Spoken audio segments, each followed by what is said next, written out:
Railroad Inc. is a simple roll and write game that was recently released. I picked it up at Gen Con 2018, and it has been released in two versions, the Deep Blue Edition and the Blazing Red Edition.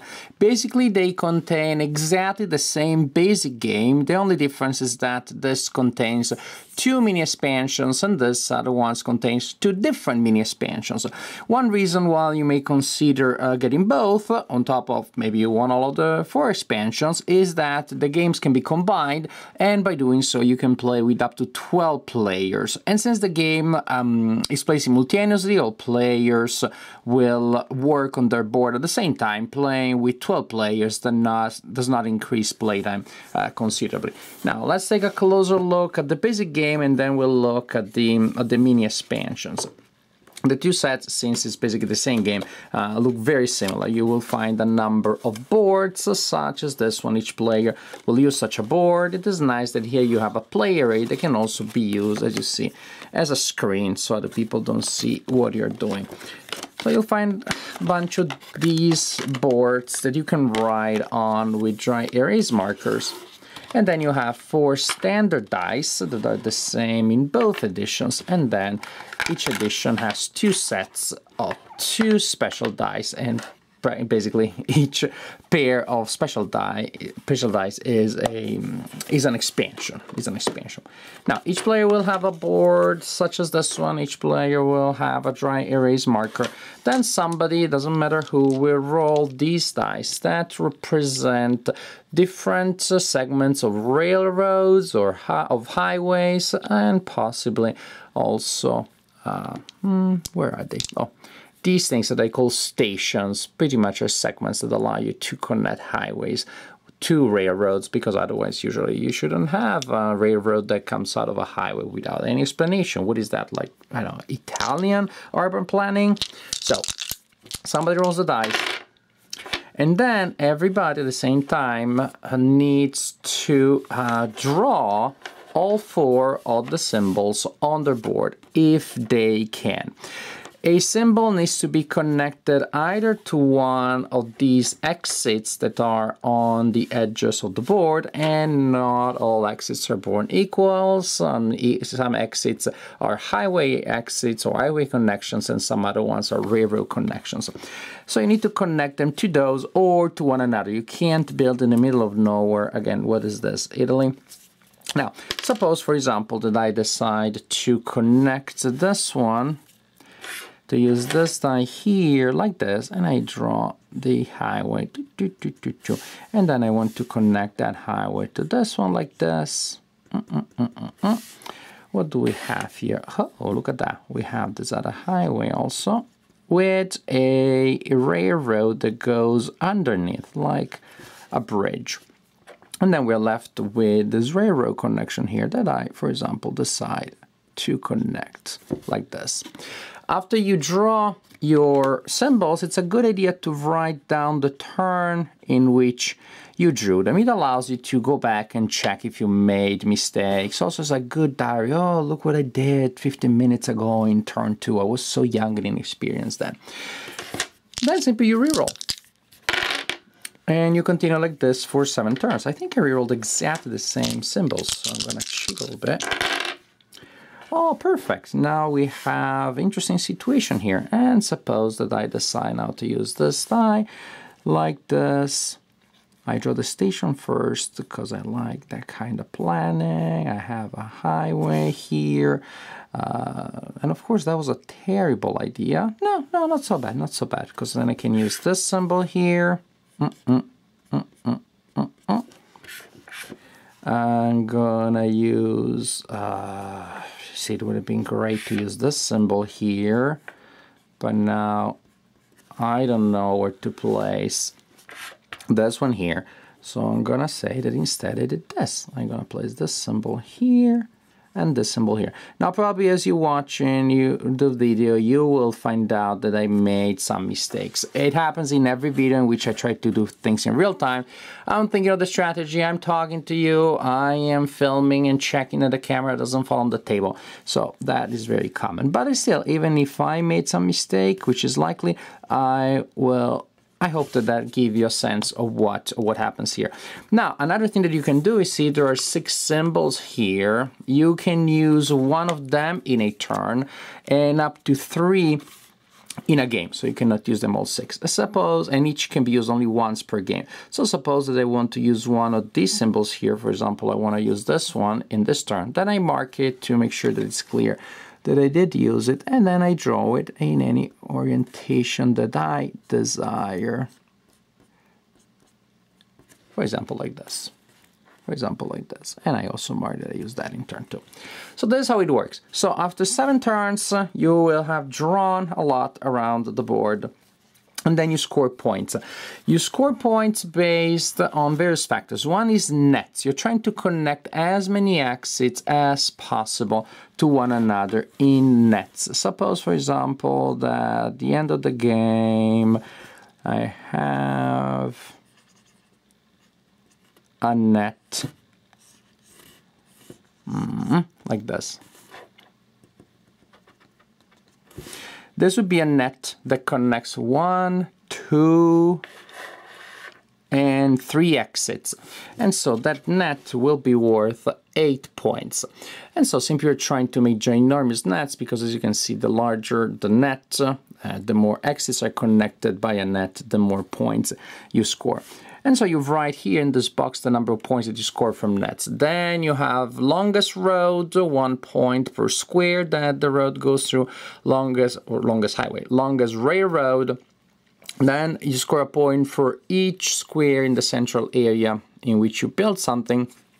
Each mistakes are highways or railroads that go nowhere. And that would be, I believe, the number of mistakes here. Those are negative points. And you write those here. Then here you have the number of points that you scored from the expansions. And the player with the highest total points at the end of the game is the winner of the game. That's simple.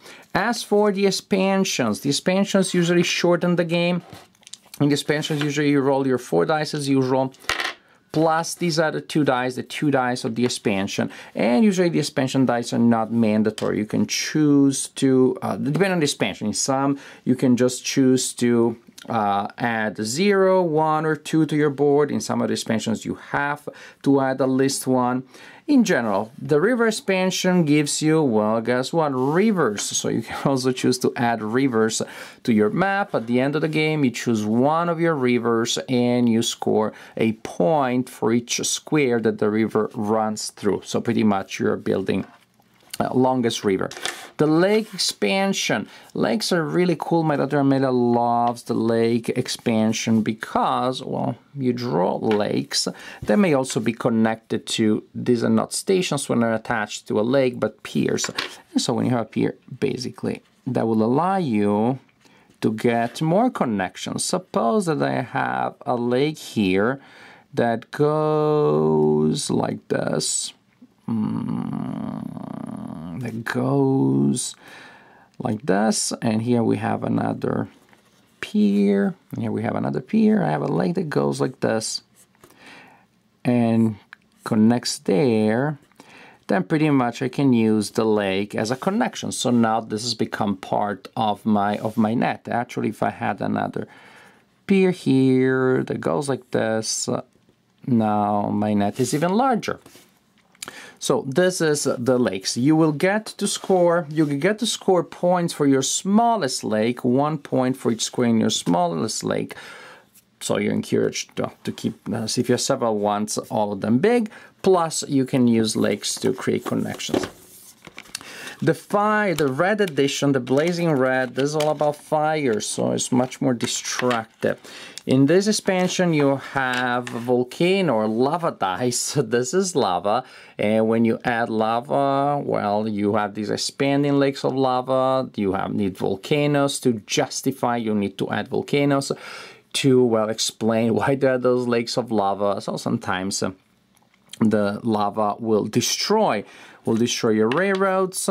Here, there's the meteor expansion. It's kind of different from one another's from the other ones because instead of using these dice or making choices where to place them, it simply tells you where a meteor will strike each turn.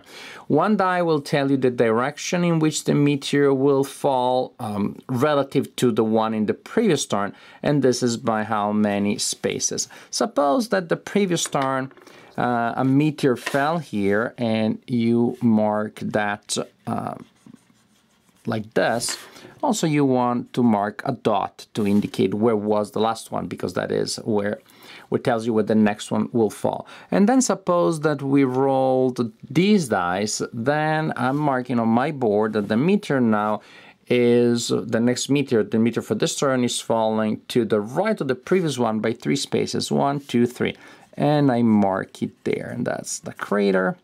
And next turn, maybe we have this meteor here.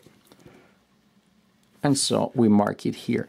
The meteor will destroy the structures on which it falls, but however, there is a good thing, which is meteors are full of desirable materials, desirable ores, and so basically, if you have connections that go to a meteor crater, they don't, and they're quote-unquote interrupted, they don't really go to other connections, they don't count as mistakes as they usually would. Actually, they score you points because you create connections to now a valuable mine, or I should say a quarry from which ore can be extracted. So this is the general idea for Railroad Inc. and for the 4 expansions that come with the 2 editions. Railroad Inc. So this is a very simple, very linear game, but pretty fun, pretty pleasant. The components are really good, the production, nothing to complain about, the dice, the boards, everything nice and functional. As for gameplay, again, very simple, very linear. I've been playing it with my daughter Amelia, who is now 8. And she had no problem whatsoever understanding the game in terms of rules, but also in terms of strategy. The first game I was holding back a little bit. I wanted to give the kid a chance, and she destroyed me in terms of like how many points she won by. So the second time I started playing seriously, and I had a seriously hard time winning against her. So again, you may say that I trained my daughter to play games maybe more than most parents would train their kids. Still, it is a game that can definitely be understood and played effectively even by a young player.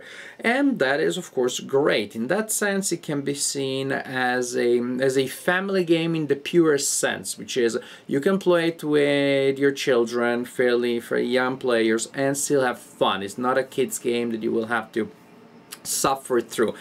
You will enjoy it if you play with your kids, or you'll enjoy it also if you just play it with your adult friends. As a filler, a little more than a filler really, because there is thinking to be done. It's a nice little puzzle that offers a lot of choices, a lot of options, and you can go in a lot of different ways. You can push your luck a little bit, creating some situations that may pay off later or may get you stuck with a lot of mistakes, of places, of railroads and highways that go nowhere. There are interesting decisions related to those special symbols that you have on top, because those can be very powerful, but all of those connect all 4 edges of the square in which they go, which again means if you're not careful, they will result in penalties, in connections that go nowhere. So a lot of interesting decisions there.